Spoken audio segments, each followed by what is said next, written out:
beautiful way to put it, Danny. And right now we're in the midst of an intense bullet brawl between these two well-established team players. And we've seen this before. This knight on e5, you capture it. Wesley still had the upper hand in that game. He missed the checkmating idea and didn't win that game. And that's why the score is the way it is with Hikaru up a point.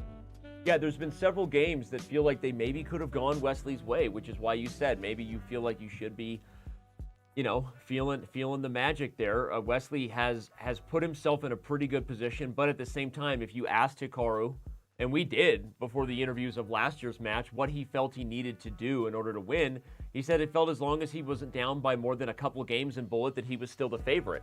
And if that holds true, then he should be the favorite now in Bullet. So clocks equal right now, though. And Wesley seems very comfortable in these lines. Yeah. Because he's keeping even on the clock, and we saw the way he played that last game on the black side of the structure, seems like he feels right at home. Note Hikaru adjusting, though, if you're just joining us, the last game of the 3-minute portion where Hikaru aggressively and unnecessarily advanced an F-pawn, ultimately got in big trouble. But now this knight will head to the F5 square to hit the D-pawn. Hikaru does a better job, I think, of holding the structure together and should still be a little bit better in any endgame. Oh, wait. Yep. We're going to get this position here where the C6 pawn, hard to get to. E4 pawn, similarly hard to get to. I do believe it's about level here. And I think it's a good look for Hikaru, who can waste time on the match clock. Great point, actually. Yeah, right. The match strategy now will certainly be a storyline as we're in the final portion, everybody. You have only 30 minutes, regardless of what's happening on the board or on the clock with each particular game. So with every second, time is a ticking over there in the lower left corner. Well, that was a brave move to play G5. Yeah, G5 is how you might lose this game. He's just saying you can't take me because D4 is the problem. Look at this. Wesley trying to chip away at Hikaru's center. What a move. F6. Now he can can just take on E5? Wow. Getting the queens off the board. Probably a draw with both sides having a knight. Very nice maneuver there from Nakamura to hold the advance of the C-pawn. And unlike black's pawns, white pawns can move. Yeah. Right? Like King F3 is a bit of a kind of a tickle move. You'd love this knight to move so that F5 can advance, and that's why he played knight D3 to guard E5. Here comes F5. Yep. Wesley now gets C5 in because knight's on D7. So that's the good news for Wesley. The bad news is white's pawns are more advanced. Who's better here and why, right? This is one of those endgames where both sides could lose trying to win it. Whoa, G5. Now, are you going to go F6 and then get the knight? No. You're keeping the tension. You take on F5? I mean, but he blundered. I think that just allowed knight C6 and he missed it.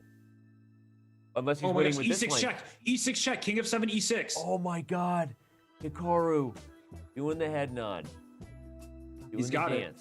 Riding the bull, feeling the flow, doing the bull dance. That's your home, pawn. Go to your home on G8. Wow, that was... What a swindle. I mean, honestly, it was just a tough endgame to play. And with no time on the clock, Wesley wasn't up to the task. Was there a better way to handle that? God, now I want to go back and analyze it. Because after D4, if this G-pawn idea was forced, then it was already lost for black. Crazy stuff. Hikaru Nakamura gets the first victory here in our bullet portion. Still 25 minutes plus to play. Don't go anywhere. VChess Championship Final brought to you by Regium, and it's been a close one. As you can see, match predictions all over the place as far as how we view the odds to win the match based on the Smarter Chess Prediction algorithm, also their previous performances. So fun stuff to see a match that has been all over the place. Sure is. This looks really good for white. Just take on F4 and look at there's a knight that's on a great light square and a bishop on F8 that has no real future that I can see. And try to time opening up the H file. Knight H2, bring the queen to H5, knight to G4. This is good for. Yeah, good for so. Now you're threatening queen takes H6 check. That's a problem. It may be a big one, actually, because you don't really have a happy place for the rook. In fact, he's just going to give it up. Queen H6. He's losing all his pawns. What? Well, he's going to play H5. I think So's going to just play H5 and just say he has a deadlock on the structure. But I don't know why he didn't go for that. What is he doing now? He's going to play King G2, Rook H1, and just sit on the position. But yeah, that was there had to have been a win there with queen takes h6, but in bullet, Hikaru, tricky as can be. Wesley has a only white can win kind of position when you have a dominant knight and a bad pawn over here on g7. That wasn't a slip of the tongue. That might as well be a pawn. But whoa, e5 is going to open up. You better have something concrete. Because now the bishop is just winning the rook. Oh my gosh! Rook! And so is like, what am I doing? Yeah, Hikaru's shaking his head. Oh my gosh, Wesley could have just doubled rooks in the H file first, dude, and then we felt that. Let's get this live game going. I'll bring up the analysis board just to show the replay of that game because, I mean, starting all the way back here, queen takes h6 was possible. Like he overthinks it, trying to just grind out an endgame.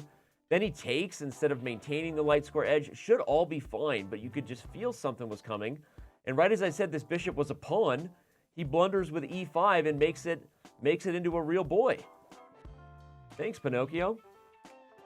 Gosh, wow, yeah, that's brutal because now he's down 3 points. That would have been a 1-point match. That swing is tremendous, especially when there are only 23 plus minutes left on the match clock. And Hikaru Nakamura is bullet champion, we all know and love. Ouch, ouch, ouch. Well, this is a now. I mean, already just because of, as you said, he is the kind of the bullet champion we know.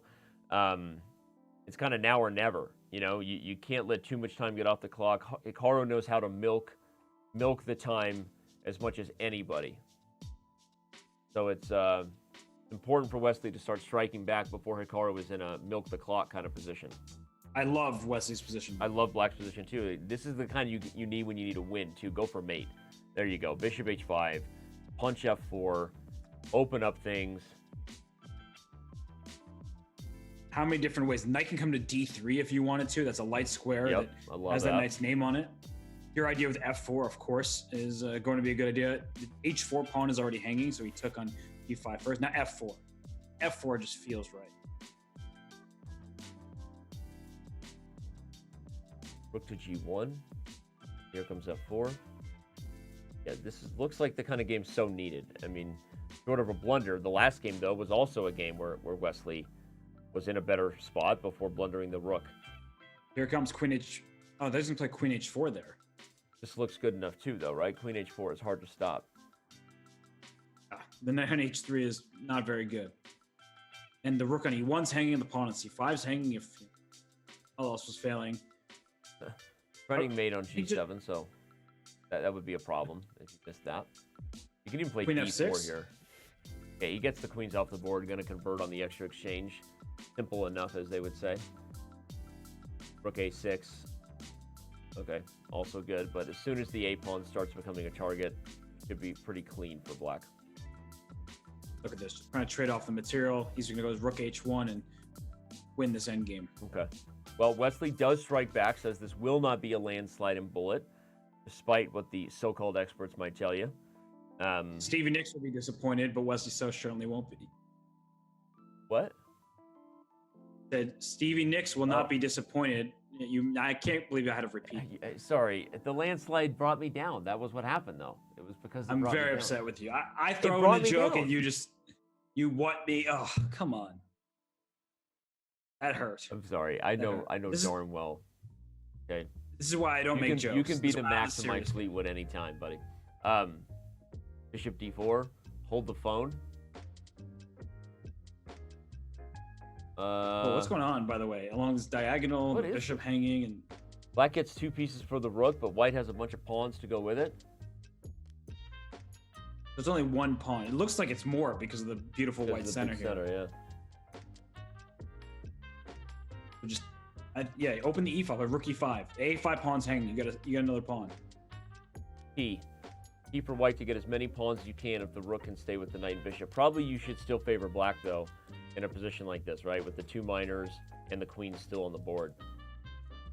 Yeah, the only thing that would be a problem is if the queens get off the board. You made that point. Like, if the queens get traded, we like White because now you have 2 pawns, and then you can start creating passed pawns. Yep. And Wesley's trying very hard to trade f5, f6 that's the idea. That would be how you open it up. You just have to be careful of the g2 pawn and light square problems. Look at this knight coming into f6. Hikaru's going to put the kibosh on that. Take your Dikembe Mutombo finger. h5, and you can't take it because queen takes c2. Now here comes the knight. No? Knight d7 was always made by queen e8 check. This is fascinating. Now it's a white. The white attack now white has blown things open. You can't take c2 because f6 hangs. How do you continue this attack, though? Lucky you're guarding rook e1.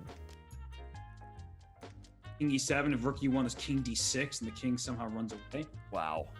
Go to c5. Oh, but c7's hanging. Oh my gosh, he's gonna run the king into b4. He's gonna do it. Oh no, he's gonna settle on the draw. Come on, go to b4 for. Come on. Go to b4 for your papa. Yeah, baby, that's what I'm talking about. But unfortunately, this is playing to lose. You traded the queens off in the h pawn. Hikaru, why would you ever listen to me, bro? Why would you ever listen to me? Oh my gosh. Oh man. I wanted king b4 so bad. He did it for you, Danny. He did it for me. He blundered. King h2 was a bad move because he can't go rook f2 now. Now c2 is gonna fall. Oh my gosh, Hikaru, it's gonna pay off. Always listen to daddy. You can't even take f6 because knight g4.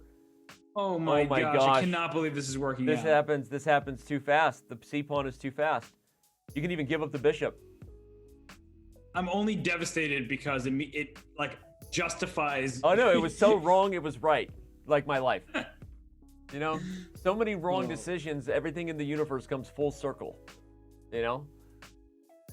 Yeah, that was... Oh, Hikaru, I feel so bad that I put you on this path. You know, I'm like the Vader to his Skywalker right now.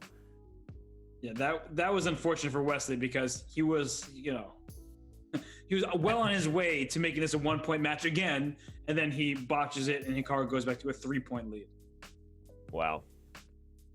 Well, that puts the odds to win the match greatly in Hikaru's favor. It's time to right the ship if you're Wesley, meaning now. 15.5, 2.5. Very similar to last year's Speed Chess Championship final. Again, in the sense that Hikaru pulled away in Bullet. The difference was Hikaru was actually down 2 games heading into Bullet and still pulled it off. This is going to be harder for So than last year was even. He's in really a tough spot here, and with the black pieces, he's solid, but he needs more than just holding, right? You know, if this was a classical event, you know, great, you held Hikaru with the black pieces, proud of you. But here he needs wins. Yep.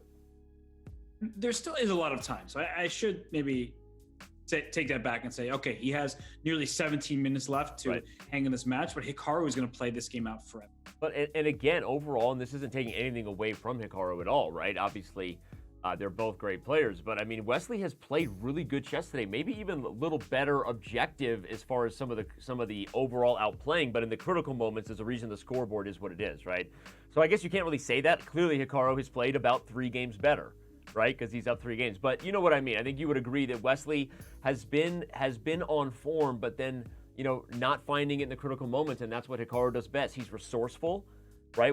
You and I talk about that. Hikaru is one of the most resourceful, just trickiest players on the planet, and that's not a backhanded compliment. It's the fact that he's played so much online chess. He knows how to persevere. Robert, tell us how tricky that is, right? When you play somebody who just isn't going to ever make it easy on you. Yeah, I mean, even in that game that we just saw, his position was objectively bad. He knew it. Wesley knew it.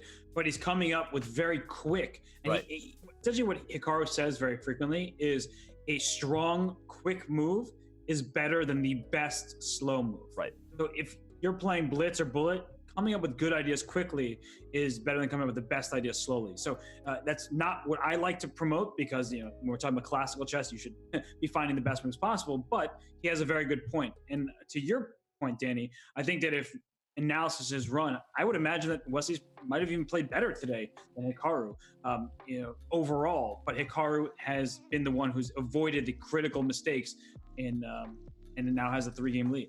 And when we say better, we're talking about the overall accuracy. We do measurements all the time, our fair play team, our cheat detection team, but also, of course, our kind of finding insights team, right? We have the CAP score that we apply to all your games. You can use it at chess.com/analysis and get kind of a a 0 to 100% grade on the level of accuracy that you matched up against an engine.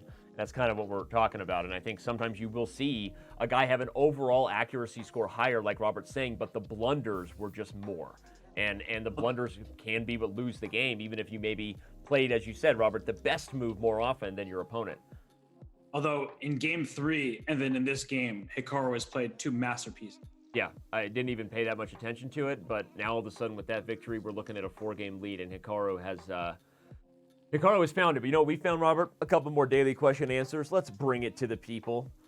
I thought you were going to say we found love in a hopeless place, but you and I find light in the dark all the time. We're not two ships in the night. This relationship is totally communicado. Sailing in the right direction. Sailing in the right direction together. We also got the hashtag speeches. My producer is rolling his eyes at us right now in our bromance. Hikaru will snatch the game against So regardless of the 3-1 score or the psychology, since he is the better bullet player. Okay, good stuff. I guess proving correct. Not elusive panda. That's pretty.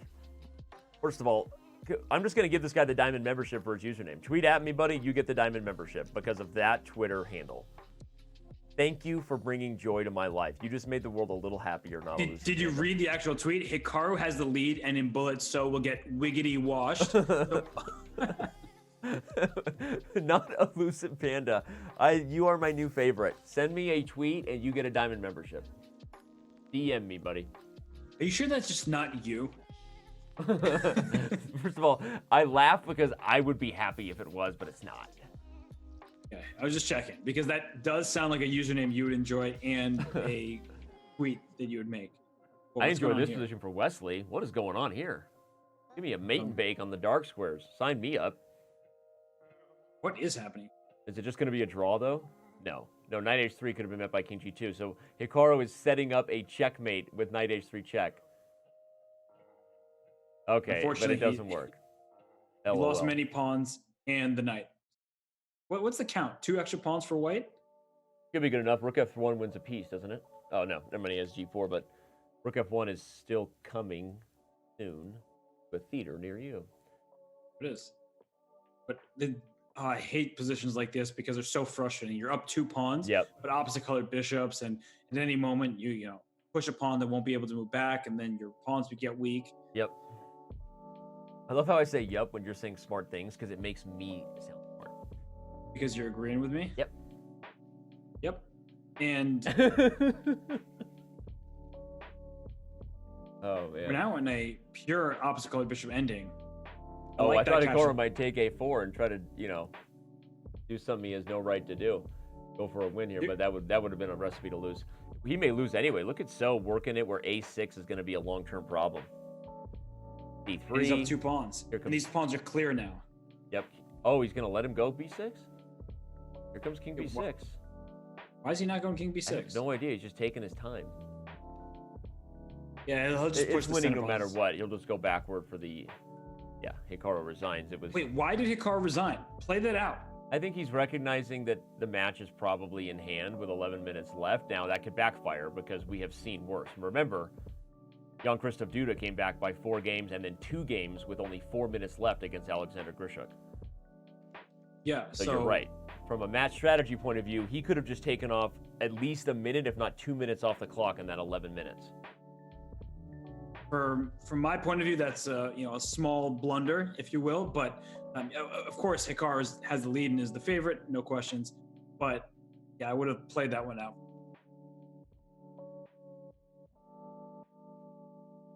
Wesley here doing very well on the clock. Hikaru's position, I prefer white, slightly better, fully developed. Now your knight's getting in the center. So this is another nice position for Hikaru. Trade happens. Going to be easy for white to play this position for 2 results. Now more. Take on b7 and play for 1 result of victory. Actually, there's knight b4. Knight b7, knight b4. You save the knight. c2 falls. They don't pay me enough to keep going on that. Yeah. Rook e1. Okay. I like your knight b4 idea. Just it keeps white frozen on the queen side, and black can consider a5, a4 to open up that rook on 8. Going for a fork on f6, so black says no thank you. Now f5. Wow. Okay. Wesley pushing him back a little bit. This is like that thing you highlighted earlier with the knight on a5, Robert, where the pawns were frozen. Now the c2 pawn is a target, and you can never push it without d3 falling. So this has actually become kind of a bind for black. Yeah, and now the pawns are undoubled for white, but that rook on a4 is a happy piece. It can go to a2 next. Some problems. I like that move d4. Become a bit of a drama. That was a really good move, though, by Hikaru to play d4. The point was, if you took it, c3 was a fork. That changes almost the entire structure. Look how good that move was in bullet. Seriously, dude. Suddenly, e5 is the most important square. Look at all of black's pieces have to back up because of the threats. The f-pawn's going to fall. Yeah, this is suddenly going Hikaru's way. We've said that a number of times today, but here comes continues to happen. check. Oh, gosh. It's a fork. You give a check, but it's just for kids. Now knight e6 is a problem. Oh, man. Knight takes b7. I don't know if being greedy is good here, so he goes knight e6. Knight f8 instead. He's going to take f5 next and run the king up. He says, I have victory. I have safety. Oh, Wesley's going to try to mate him before checking him. You know I like that. I just loved your tone there. I'm enjoying myself so much. I have the best job in the world. To sit here and watch chess. Rook e1. Rook d. He gets out. Knight f6 check. No, knight e3. And the king is safe. Yeah, he's somehow. safe. Rook g5 check. Rook f6 is mate. Oh my gosh! Now the table's turned and he misses it. Friggin' sweet, bro. Robert, your tactics. You can be my wingman anytime. I'm glad. Well, I'm glad to fly this plane, but seeing checkmate in 2 has been the theme of the day. The highlight of the day. You've been doing your Puzzle Rush Wheaties. Let me bring up the analysis board to just show where that game turned around, because it was just amazing. When Hikaru played this move d4, we were talking about rook a2. I had just highlighted that these pawns can't move because if this pawn pushes d hangs, which is true, but Hikaru takes advantage of the awkward position of the pieces by playing d4, which not only makes c3 possible, because now d3 won't fall, but actually opens up the d3 square for the knight along with e5. And again, if you take it, then there's a fork. So what happened after d4? The pieces started retreating. The pieces started retreating, going back, and all of a sudden, white's pieces come to life. I mean, honestly, I know it's our job to hype, and we provide commentary as we come back to the live board, but that was as like accurate a way to defend a bullet game. I mean, how awesome was that to figure out the right maneuver there with very few seconds on the clock? Yeah, it was exceptional. Yep. And then once he created an isolated pawn for his opponent, he pounced. And in this game here, I mean, Wesley's already in that desperate territory of 7 minutes. He's down 4. He can't even win. Yep. He needs to win every game of left available, but his position's good. It's just going to take a while to build. Hikaru's such a good defender. Props to Hikaru Nakamura. Got to just give him a shout out, because I think I'm reflecting on how we've looked at this match throughout today, right? We've honestly liked Wesley's positions in many of the games, just from our lens as being as objective as possible. But Hikaru just, he's just a monster. There's no way to even describe it. He's just so good. And that's what's frustrating is I'm sure Hikaru will say, oh, I played terribly. And he'll be saying that Wesley, had me in certain moments. But in the day, Wesley couldn't make it happen. And Hikaru, even in this game, I looked good for White. Yeah, I was going to say, what happened to White's position? He's lost all his pawns. And it looked good for Wesley. And now Hikaru is saying, hey, I'm up 2 pawns and my king is safer than yours. And Wesley and 40 seconds on the clock almost. And so Wesley decides to throw in the towel. Hikaru Nakamura stretches his lead to 5. And it's been a masterclass in many ways. And again, both these guys playing absolutely masterful chess. Hikaru going full Bongcloud now. Time to get silly, he says. 5 minutes left. I'm up 5 games. I got this. Going to give the fans what they come for. Now, Wesley is usually one to kind of respond in kind with some fun responses, right? We've seen him do that against Mamadjarev from last year's SCC, if I remember correctly. Although that was hilarious, by the way. All of our years together have just blurred together, Robert. I think that was the 2019 SCC, so still part of this cycle. It was this year, but it was last. LOL. We're getting old, man. Stop aging us, man. Hey. We're good. Good. The knight comes to d2. Well, Our buddy Daryl Morey, I don't know if he's in the chat any longer, was right. Wesley did come back. He actually came back from a 4-game deficit in this match and was up by 1.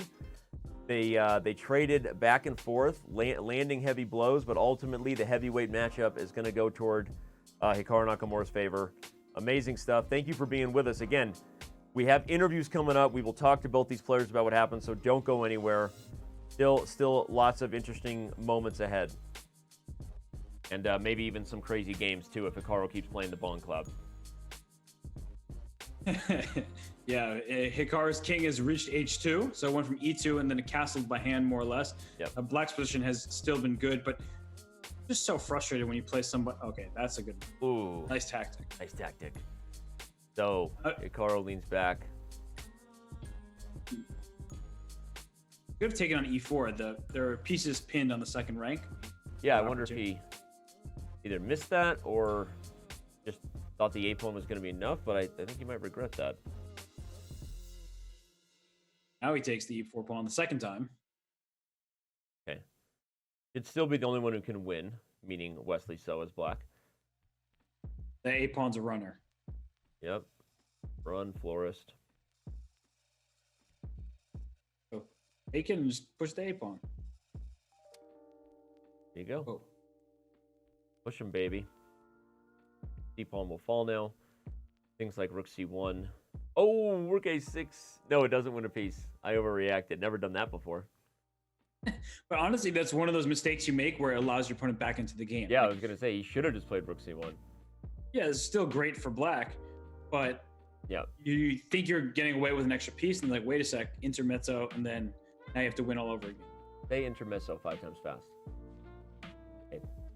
But I will talk about Alphaville because I want to be forever. Oh, Bishop B4, he blunders it. Oh my gosh. Oh my gosh, the tilt is real. The tilt is so real. Bad. And you called it too. You said that's one of those moves you wish you could have back because you were winning in easier ways. And how many times have we said that today? At least 2 or 3 where we say Wesley's still winning, but this was better. Wesley's still winning, but this was better. And you and I have talked about that a lot, especially as coaches. Like, you can lose games by not winning them. You give your opponent enough chances, bad things happen. And bad things happen when I'm about to make a song reference. I was trying to hit up the Forever Young because you keep aging us, and then as soon as I start saying it, I see that he blunders his rook, and it's just things are just not going well for Wesley. At this point, whether you lose by 6 or by 4, I don't think he cares too much about the difference. Deserved champion is Hikaru Nakamura. And either way, the payday is real. Just the final match here has 10 grand on the line. So pretty good stuff for 3 hours of chess, especially when these guys are playing with their boxers on down below, right? Business up top, party down low. You get to play from home. Anyway, we will obviously talk to the players, get their insights on what they did to prepare for the match, what they thought about their chances coming in, and then reflecting how did that go, and do the normal thing we do, ask them awkward pop culture questions, and just see where the road takes us. So don't go anywhere. The interviews are coming up, even though we only have 90 seconds left in the total match here. So shout out to our presenting sponsor one more time, Regium. Check out the automatic chessboard available in all of its crazy glory. Amazing to see what that thing can do in their hype video. So check it out. And I can't believe he lost the Bongcloud game. It just hurts. He was totally winning. He just forked his rook. Forked it over. Literally, he forked over his rook. Forking shirt balls is what he wanted to say after that one. Forking shirt balls. Stop talking about utensils. I'm hungry, man. Oh. Hikaru might indeed take us home with this game. He is, of course, losing, but if he takes enough time off the clock, it won't matter. Oh my gosh, is he somehow gonna promote this beat? You gotta be kidding me. I don't think he will, but he may make the knight give itself up in order to stop it. Because what do you got to do? Play knight b d4 and take. He's gonna make the knight give itself up. Wow, becoming a crazy game again. Okay, Forksville. I just threw up my back with that fork.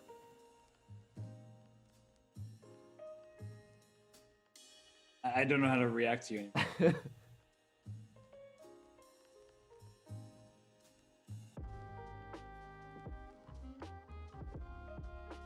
I don't know what to say. Danny. You don't need to say anything, buddy. No words. Just emotions. This got awkward. I think White's winning. I was gonna say White should still be winning here, despite the misplayed technique. 3 pawns are a lot of fun, and the knight is gonna show just how much of a donkey it is when it comes to stopping past pawns. So, watch this pass pawn masterclass brought to you by Wesley So's losing speed chess championship effort today, unfortunately, but he played some great chess in moments, and we'll catch up with both these guys. I'll let Wesley make some parting shots toward me, buddy. You know he loves those. That'll make him feel better. Yeah, he was very funny before the show started. He essentially agreed that he would gladly do commentary with me. Yeah, so there's... Oh, look at this stalemate trick with 95! And then he laughs it off. Okay, very nice, very nice. Just to show the final position here, we'll keep it on the big board. If the king took, it was stalemate, but Wesley has a intermezzo check, Zwischenzug, as they say. And after takes e5, and ultimately White will be winning in the king upon ending. And we're all going to be winning here in a minute because we get to catch up with 2 of the biggest and brightest stars in the chess world today. Stick around for Hikaru Nakamura and Wesley So, the Speed Chess Championship final interviews when we return. Hikaru and Wesley, first of all, thank you both for giving the fans what they've been waiting for. This was an absolutely epic match, so thank you both. Thank you, Danny. Thank you, Robert. First, I'd like to congratulate Hikaru for dominating performance. It's really unfortunate that I have to run into him every single time. I know. Yeah, but I have to run into Magnus, so it's no different. But Wesley, you know, I was just going to say, did it feel a little bit like history repeating? Last year's championship obviously featured the 2 of you again, and you know, you performed pretty admirably in the 3-minute portion in both matches. But when that bullet hit, did it feel like things were just getting away from you and you couldn't stop the train known as Hikaru and Bullet? Yeah, no, I think Hikaru played better this year than last year in this match because I lost 2 games in a row in the 5-minute portion, and I think that was the deciding factor of the match. Because losing games 2 and 3 in the 5 minutes already a very bad sign. So after that, I feel like the match was already slipping my way. Yeah, and Hikaru, I guess to ask about the early stages of the match, you were playing some offbeat, not very topical lines. Was that sort of the idea you wanted in this match, just to get on sort of neutral territory and try to take Wesley out unfamiliar waters? Yeah, so I mean, basically I was going to play random the whole match. And I felt that at the start, I mean, really game 2 is critical because if you watch back the video, you'll see that I'm just like moving super slowly. I'm just chilling. Nothing much is going on. And then somewhere like I suddenly see my clock get red and I start moving instantly. And I was very lucky because Wesley made a blunder in a much better position. And I think from there on, it was very much my favor, but I did sort of in the minute really let it get very messy. I mean, it's a combination of Wesley playing much better than he was. I mean, it got very close. I know the end result perhaps doesn't show it as being that close, but I thought Wesley played very well to come all the way back. Well, how did you get a hold of yourself in that moment, Hikaru? You've shared with us before how much the tilt can be real for all levels of players in these types of formats, in long blitz and bullet sessions like you stream. And Wesley made a huge comeback, right? He took a lead by 1. Take us through that moment there. What was your thought process when Wesley grabbed the lead for the first time, right at the end of the 3-1 there? You know, it's going to sound a little bit embarrassing, but basically right around the time that Wesley took the lead, I kind of had to use the restroom for the rest of the 3-minute portion. So I wasn't really thinking. I was sort of just trying to move quickly and just like get to the break. I mean, I'm being quite serious when I say that. Like, I just needed to run to the restroom. So at that point, I wasn't thinking. I was just moving quickly. And Wesley, sorry. No, go ahead. Well, Wesley, I was going to ask, you were down by as many as 4 games. And how did you keep the composure to cut into that lead? Because many other players would just tilt away and it would be a lopsided match. Yeah, it's a good question. Well, actually, I knew I was tilting at that point because I was down by 4, right, in the 5-minute section. But I figured I just never give up and try to have fun. I mean, clearly Hikaru was the favorite in this match. He's a much better blitz and especially bullet player than me. So I just wanted to have fun and try to trick him, play some and try to trick him in some tactics, and it worked out well, surprisingly. Yeah. Also, when I got the lead at some point, I think I was leading 9-8, and then I had the white pieces, I believe. But then I think on the 18th game, I played horribly in a good position, and then I lost the game also after that. And after that, I was down by 1 point, and then going to the bullet section, it's very hard to come back. Well, Wesley, Robert said he thought for this match to be close, you needed to be within a game into bullet, and you were there. But did you feel like Hikaru was just such a favorite in bullet, you needed to have a bigger lead than one game? Yeah, I think one game it's not enough to beat Hikaru in bullet. I mean, I also watch Hikaru streams on Twitch from time to time. A lot of us do, yeah. Yeah, and I remember a few months ago, or also recently, he plays 90 bullet games in a row.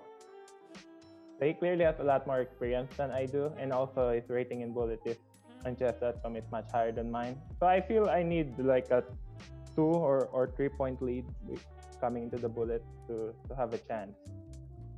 But I was down by 1 point, and it's simply not enough. Also because the bullet we only have 30 minutes and time runs out very quickly. So that's why I feel like if we're gonna do this match again, I feel I really have to do well, especially in 5-minute section. Got it. Well, yeah, I mean, I was going to add something to that, actually. I think you guys do your smarter chess predictions, right? Yeah, and I think the smarter chess predictions, it's always been like, whether it's Wesley or Jan or whomever I've played, you always predict them doing really well in the 5-minute. And I think against both Jan and Wesley, I did very well in the 5-minute portion. That sort of sets up the rest. Like, I think both Wesley and Jan, they had a plus score against me in the 3-minute. But if I start off like in the 5-minute doing well, I mean, it just adds much more pressure in the 3-minute. Because I mean, I think if I'm not down going into bullet, I should win 90% or more. So the stats need an upgrade, is what you're saying. And no, I don't think it's that. I think it's just that I'm much more focused in the 5-minute than I am in 3-minute. So like if you look at the 5-minute games, I was much slower throughout them. Whereas in the 3-minute games, I was moving like I was on drugs or something. Well, do those? I mean, you see the predictions. Did it motivate you a little bit that like it seemed like this might be a closer match because of the blitz? Did that help you coming in here to have a little bit more of an edge to your focus? No, I think the edge I had coming to this match is the fact that Wesley should have beaten me last year, plain and simple. I mean, I definitely played better in this one than the one in 2018. But for sure, I would say Wesley was up by 2 or 3 in that match, and there was a critical game that I think he was much better than he lost, and then that spun everything around in the 3-minute the last time. So I think just the fact that I was in a lot of danger in the last match against Wesley was more than enough motivation to be sharp. Yeah, makes sense. Wesley, your thoughts on that as far as last year? You said to start the interview you felt like Hikaru played even better this year than last year, right? And you felt like that was kind of the case? Yeah, I think he played better this year. Also, the problem is I wasn't getting good positions in the opening, especially with the white pieces. Like I was getting equal or slightly worse. And also I lost too many games with white in the Berlin. That really tipped the match to his favor. But yeah, I feel if the blitz, if the match was just pure 5-minute, 3-minute, I might have a chance. But including the bullet, it's very difficult. So maybe the only people who can compete with Hikaru in bullet is Hirozja and Undertang. So maybe if they play the bullet portion for me, we'd have a better chance together, like a tag team. Got it. Yeah, that makes sense. And I guess one question I have, Wesley, is there was that game where your knight was really pesky on A5. You know, keeping Hikaru's queen stuck to the B7 pawn, and you had a big advantage in that game, and eventually end up losing it. Do you feel like, to me, that was sort of the deciding moment of the match. Do you feel the same way that game, once that went out of your control, that the match was sort of over? I don't remember what game number was that, but I had a very nice position that game. That game was a draw. I thought that was the last game of the 3-minute. Yeah, wasn't it? you did. You held the draw. No. That game was where you got the A pawn running down the board. Wasn't it? Yeah. With your rook went behind the A pawn. This one, yes. Yeah, that's a very nice end game. Yeah, actually, that was a critical point because I think Hikaru made a mistake in opening with Queen C8, and I think I played this before against Topolov in Africa, right? Yes. Yeah. And I think White's just clearly better. So I was really disappointed to lose.